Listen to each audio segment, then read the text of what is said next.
Welcome back to session 2 of Unit 3. In this session, we are going to look at the dynamics of perception. So by the end of this session, we should be able to explain the meaning of perception, explain how environmental stimuli are registered by the consumer senses, should be able to discuss the implication of principle of visual processing for marketers, and again describe the three perceptual threshold of consumers, and discuss how consumers perceive a stimulus. Okay, so now what is perception? What is the meaning of the word perception that we have here? So let's look at the meaning before we proceed to what we have over there. So here, this is what I'm talking about. So here we are saying that according to Skifma and Carnot, 2007, they define perception as a process by which an individual selects, organizes, interprets stimuli into a meaningful and coherent picture of the world. So the definition means that perception basically talks about the process through which human beings or consumers actually select the stimuli that we have outside there, the stimuli that they actually encounter outside there, and group them into different categories. So you are going somewhere and you realize that there are a lot of stimuli and all that before you get to your destination. Consumers actually select some of the stimulus and organize them. And after organizing those stimulus, they interpret it into a meaningful and coherent picture. And that is what actually they make meaning out of it. So perception basically talks about how we deduce meaning from what we actually encounter, or from the stimuli that we actually encounter. That is what you call the perception. And that is why every person or every individual has or have different perceptual knowledge or different perception to issue. So if you put something on the table and you tell two people to actually tell you how they perceive it, probably all of them might tell you different things, even though the thing is clearly there. So it boils down to the kind of perception that they have and what actually form their perception. So that is what we mean by perception. And we are saying that the individual's response to a product stimuli is mostly affected by the way he or she perceives the stimulus. So the way individuals or consumers actually approach products or stimuli is mostly affected by the perception. So there are a lot of things in the market, but then if you take a group of consumers over there, you realize that all of them will have different perception as to why they are not picking this, as to why they are not choosing or buying this particular thing. And it all boils down to how they perceive the stimulus around that particular product. All right. And again, we have what you call the sensation. And the sensation, it is what we mean the immediate and direct response of our sensory receptors. So how sensitive we are is what you call the sensation. So when we see a particular stimuli or when we encounter a particular stimulus, the rate at which we respond, the immediate response that we give to a particular stimulus is what you call the sensation. So realize that you go to the market, somebody have gone to the market to buy something, and the person has not actually seen that thing before, but probably the person, as a result of tasting, as a result of what, through the mouth, the person tastes it and then realize that the thing is so sweet, and therefore there and there the person wants to make a decision to buy that particular product. And that is what we call the sensation. And our sensory receptors are basically categorized into how many categories? 5 categories. We have the eye, we have the ears, the nose, the mouth, and that of what? The fingers. So these are basically the 5 receptors that we actually use to make decisions. So somebody would just see the thing, and then based on the appearance of how the thing looks like, the person will say that, oh, this thing is nice. Somebody will also make a decision based on what he or she has heard, not necessarily what he or she is seeing. The fact that he is seeing it differently does not mean that what people are saying is not true. Probably he has a different eye and therefore would want to conform to how people actually are talking about the same thing. And to basic stimuli such as light, color, sounds, odor, and that of what, the texture. So this is what the sensation. Now, how do we perceive stimuli, or how do we perceive through vision? And vision is one of the key senses in the process of marketing stimulus. So every individual or every person, as far as rationality is concerned, everybody has a vision. And Lindsay and the Normans in 1973 study indicates that 2 major properties of visual stimuli affect whether they are picked by sensory receptors such as the color and then the brightness.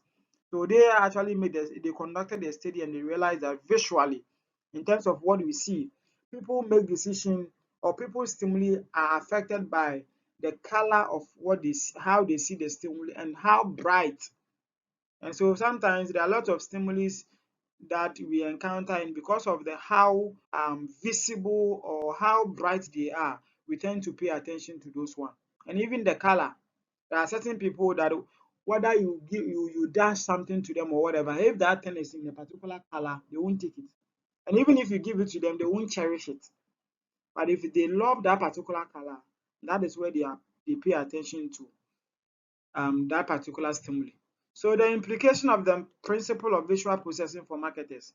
So that the implication is that, or the application of this is that every marketer should be able to perceive or they know the best way of what actually presenting a particular stimuli to what its consumers. So the implication of this principle for marketing is clear. So the brighter the stimuli, the more likely it is be perceived by consumers. Yes, and that is basic logic.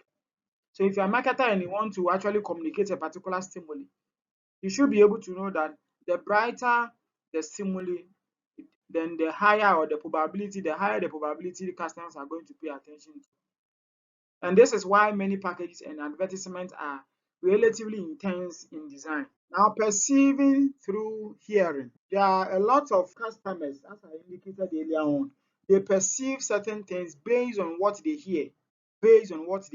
So they form their own perception as a result of what the knowledge that they get from different consumers. And that is why we are saying that if you are a marketer, you should be able to know that people are spreading good news about whatever that you are actually selling or the kind of stimuli you put out there. So that is because people are sometimes subject to hearing. They also want to know the views of other people, so that, because of course, if they go to buy the same thing or whatever, they are bringing it, and therefore they have to put one. So the perception of sounds represents another form of sensory input. So the sound. So if you are trying to present a particular stimuli, the sound, even not alone the map, the sound, how it sounds and all that. Sometimes there are certain jingles, it is too noisy. I don't know. They only use teachers and all that. So when you hear it, it's like it is making noise. It's not something that is communicating, it's rather making noise in your ears. Now, perceiving through taste. So taste perception must be stressed in marketing efforts for food and beverage. So of course, there are a lot of people that make they form their perception as a result of them tasting the product. So in terms of the food and beverage industry, for example, how people perceived their services or their food is as a result of the taste that they get when they actually eat those food or beverages. For example, the major challenge for marketers of light or low calorie products is to provide healthier food that still tastes good. That is it. So if a marketer wants to produce something that is healthier, and we know those healthier food and all that, there are certain elements that if you want to make it more healthy, you need to actually take them out from it. And in taking them out, it is very difficult for that thing to be able to taste very sweet and all that. So that is one of the challenges. As much as they want to, they perceive taste through that. Customers are also being faced with that particular challenge as to whether to give them the healthier thing that they want or to add certain things which taste. And other two also perceive smell. So there are some people, they are very sensitive to smell. The slightest thing that they actually smell, they can actually deduce meaning from it. So that is perceiving through smell. And we have perceiving through touch. Some people, they form their perception based on when they have a tangible feeling of that particular product. For example, skin creams and baby products are obviously purchased for the smooth. Sorry, pardon me for that. So we are saying that skin creams and baby products are obviously purchased for the soothing effect they have on the skin. So of course, because of the how they feel and all that, they touch. So these products are normally based on the how soothing effect it has on their skin. So if they use their product and they think it is having a negative effect on them, or they don't like it, they tend to actually change it. And message therapists are sought for the the tactile sensation and realization they provide. Now, when do we perceive stimuli? At what point in time do we perceive stimuli as consumers? So to process each and every one of the various inputs we are exposed to would be extremely difficult. Our sensory processing is simplified by our perceptual thresholds, so which are related to the intensity of the stimulus that are impinged on our sensory receptors. So these are basically the three thresholds that we were talking about: the absolute threshold, the differential threshold, and we have the subliminal perception. So these are the thresholds that, so you can actually read more on that and then get it. So perceptual organization, how consumers perceive a stimulus. We are saying that the basic question now is, how do consumers perceive a stimulus? How do they perceive it? That is a question to marketers, and it is very challenging because marketers, individuals, or consumers there are a lot of differences in consumers, or there are a lot of differences among consumers, and therefore trying to actually depict how they perceive a particular stimuli is very difficult in terms of how they perceive what they call it, stimulus. And today, so you are saying that this is why, or this that is how that is how do they organize or combine the visual information they do perceive. So sometimes we don't even understand how consumers. So the question is how they actually organize the stimuli or combine the visual information they do perceive.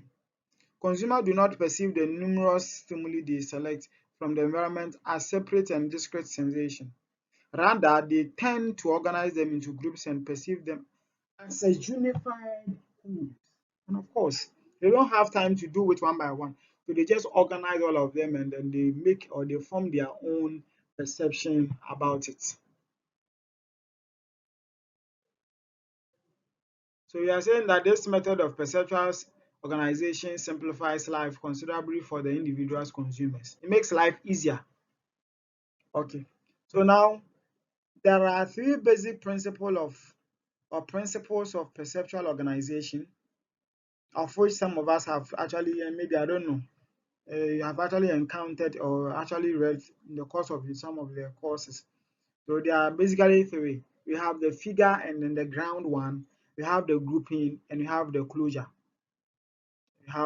But the most important thing that we're supposed to know is the implication of these three basic principle of perceptual organization. All right, so in conclusion, we have looked at perception.